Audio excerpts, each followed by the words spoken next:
बोलो शंकर भगवान की जय। शिव महापुराण की जय। क्रिया योग का वर्णन।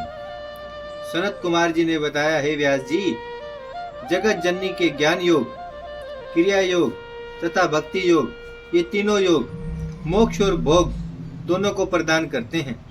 क्रिया योग ही योग का मुख्य साधन है। जो व्यक्ति मातेश्वरी देवी का मिट्टी, लकड़ी तथा पत्थर का मंदिर बनवाता है, उसके कुल का उद्धार हो जाता है। मातेश्वरी का मंदिर बनवाने से जन्म जन्म के पाप समाप्त हो जाते हैं तथा वैभव और प्रतिष्ठा की प्राप्ति होती है। इस मंदिर में जितने समय तक ईंट जमी रहती है, उतने ही समय तक वह व्यक्ति संसारिक सुख उठाता रहता है। देवी के मंदिर को बनवाने से त्रिलोकी की स्थापना से भी कई गुना फल मिलता है। जो व्यक्ति मंदिर बनवाकर शिव जी की प्रतिमा को बीच में स्थापित करके चारों ओर पंचायतन देवताओं की स्थापना करता है, उस व्यक्ति का पुण्य असीमित होता है।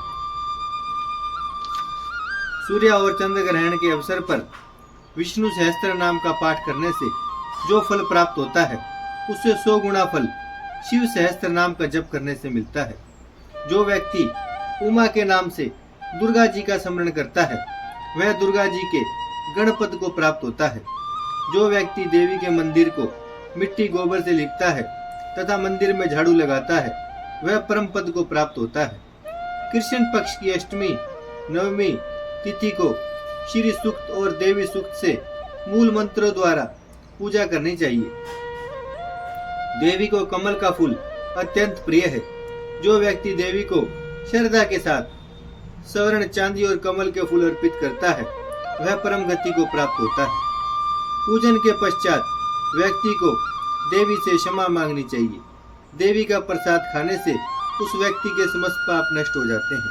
जो व्यक्ति चैत्र शुक्ल तृतीया को देवी का व्रत रखता है,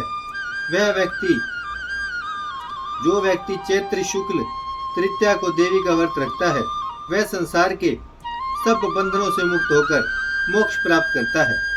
वैशाख शुक्ल तृतीया को देवी का रथोत्सव करना चाहिए। वैशाख शुक्ल तृतीया को देवी का रथोत्सव करना चाहिए। अश्विनी शुक्ल पक्ष की नवरात्रि में विधि पूर्वक देवी का व्रत रखना चाहिए। राजा सूरत ने इस व्रत को रखा था, जिसके प्रभाव से उनका हरण किया गया राज्य फिर से प्राप्त हो गया था।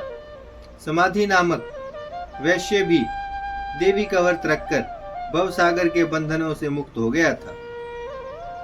जो व्यक्ति तृतीया, चतुर्थी, पंचमी, षष्ठी, सप्तमी, अष्टमी तथा नवमी को देवी का पूजन करते हैं, उनके सभी मनोरथ पूरे हो जाते हैं।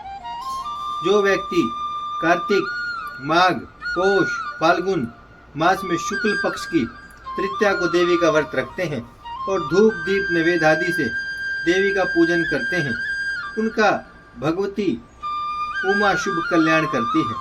महिलाओं को भी अपने पति का सौभाग्य बढ़ाने तथा उनकी सुरक्षा हेतु देवी का व्रत रखना चाहिए। इससे पुत्र पुत्रादि, धन धान्य, श्री और सौभाग्य में वृद्धि होती है। बोलो शंकर भगवान की जय। शिव महापुराण की जय। भजमन नारायण नारायण नारायण, श्रीमन नारायण नारायण नारायण, लक्ष्मी नारायण नारायण नारायण, सत्य नारायण नारायण नारायण, भजमन नारायण श्रीमन नारायण, लक्ष्मी नारायण सत्य नारायण, भजमन नारायण नारायण नारायण।